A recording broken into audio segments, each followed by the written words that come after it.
Hello guys, আসসালামু আলাইকুম। আপনারা সবাই কেমন আছেন? আশা করি খুবই ভালো আছেন। তো গাইস, আজ আমি নিয়ে আসলাম আপনাদের মাঝে নতুন একটা ভিডিও। আজ তৈরি করব রেস্টুরেন্টের মতো একদম পারফেক্ট বিফ বিরিয়ানি। তো তার জন্য এখানে নিয়ে নিলাম গরুর মাংস। এখানে 1500 গ্রাম গরুর মাংস আছে। এই যে দেখুন এর পিসগুলো কতটুকু হবে, একদম বড়ও না আবার একদম ছোটও না, মিডিয়াম সাইজের এক ধরনের। এই যে আপনাদেরকে একটু দেখিয়ে দিই ভালোভাবে। বিরিয়ানির সাথে কিন্তু গরুর মাংসগুলো অতটা বড় দিলে কিন্তু হয় না, একটু ছোট সাইজের দিতে হয়। তো এখন গরুর মাংসগুলো আমি প্রেসার কুকারের মধ্যে দিয়ে দিব। তারপর এখানে আমি মশলা অ্যাড করব। এখানে দিয়ে দিলাম দারুচিনি, লবঙ্গ, এলাচ আর তেজপাতা। তারপর দিয়ে দিব পেঁয়াজ কুচি আর আদা রসুন বাটা, আর দিয়ে দিব পেঁয়াজ বাটা।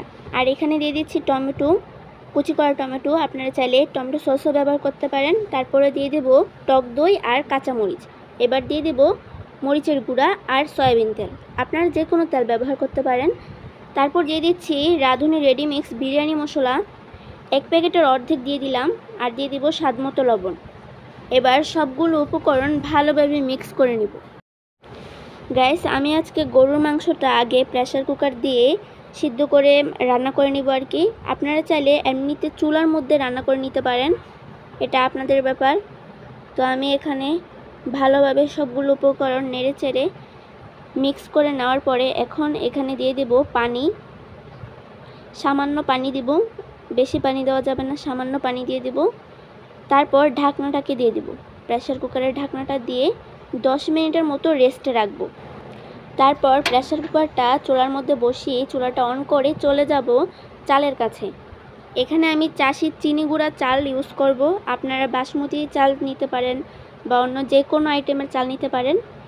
তো আমি এখানে 1 কেজি চালের সম্পূর্ণটাই দিয়ে দিলাম। এখন পানি দিয়ে দেব।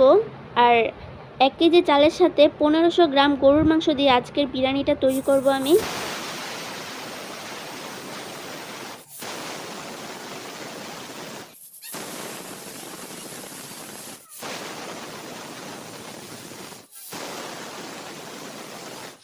গাইস, আমি প্রেসার কুকারটা 5টা সিটি দেওয়ার পরে চুলাটা বন্ধ করে দিয়েছি।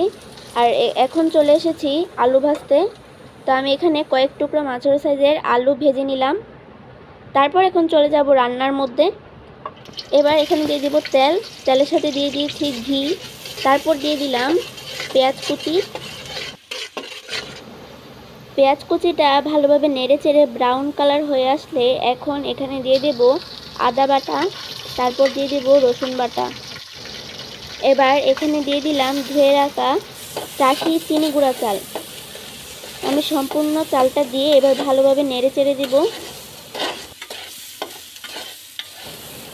গাইস, চালটাকে ঝরঝরা করে ভেজে নেওয়ার পরে এখন আমি এখানে অ্যাড করে দিব রাঁধুনি রেডি মিক্স বিরিয়ানি মশলার যে অর্ধেক মশলাটা রেখেছিলাম সে মশলাটা।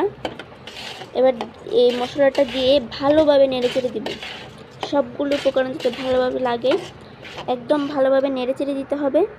এখন দিয়ে দেব গরুর দুধ, 1 কাপ গরুর দুধ দিয়ে দিলাম। গাইস, দুধটা দিয়ে ভালোভাবে নেড়ে চেড়ে দেওয়ার পরে এখন এখানে অ্যাড করে দিব গরুর মাংস। এই যে রান্না করে রাখা গরুর মাংসটা আমি সম্পূর্ণ এখানে দিয়ে দিলাম। এবার সবগুলো উপকরণ ভালোভাবে নেড়ে চেড়ে মিক্স করে নিব। এবার দিয়ে দেব এখানে ভেজে রাখা আলু।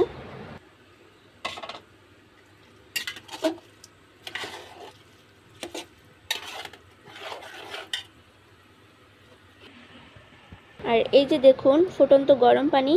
তো এখানে আমি ফুটন্ত গরম পানি অ্যাড করে দিব। এখানে কিন্তু কোনো মতেই ঠান্ডা পানি অ্যাড করা যাবে না, সম্পূর্ণ গরম পানি অ্যাড করতে হবে। তো আমি এখানে গরম পানি অ্যাড করে দেওয়ার পরে সবগুলো উপকরণ ভালোভাবে নেড়ে চেড়ে দিয়ে একটু বলক আসলে দিয়ে দেব স্বাদমতো লবণ। তো গাইস, তারপরে এখানে দিয়ে দেব কাঁচামরিচ। আমি এখানে কয়েক টুকরো কাঁচামরিচ ভেঙে তারপর বিরিয়ানির মধ্যে দিয়ে দিলাম। এবার আমি ঢাকনাটাকে দিয়ে দেব।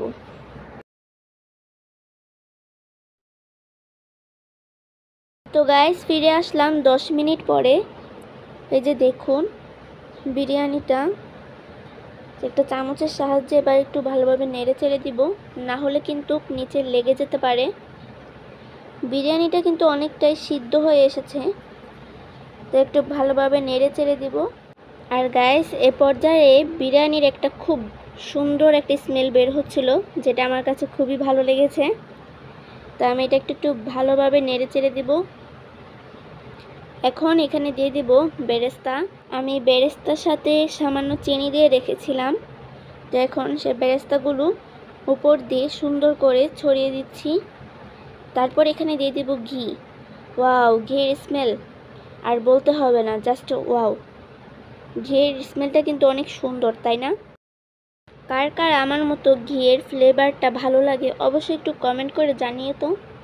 আমার কিন্তু খুব খুব ভালো লাগে এই ঘিয়ের ফ্লেভারটা। তো আমি এখন ঢাকনা দিয়ে দেব। ঢাকনা দিয়ে 10 মিনিট রেখে তারপর আমি এই বিরিয়ানিটাকে উঠিয়ে নিয়েছি। আর গাইস, দেখো দেখো, মাশাআল্লাহ, কত সুন্দর ঝুরঝুরে হয়েছে, তাই না? এই যে তোমাদেরকে একটু দেখাই কত সুন্দর ঝুরঝুরে হয়েছে আজকের বিরিয়ানিটা। এই যে দেখো। তো আমি এখন একটা পাত্রের মধ্যে বিরিয়ানিগুলো বেড়ে নিব। আচ্ছা, কার কার আমার মতো বিরিয়ানি পছন্দ একটু কমেন্ট করে জানিও তো। আমার কিন্তু আর তর্স হইছে না, কখন যে খাবো তার চিন্তায় এখন মাথার মধ্যে ঘুরঘুর করছে।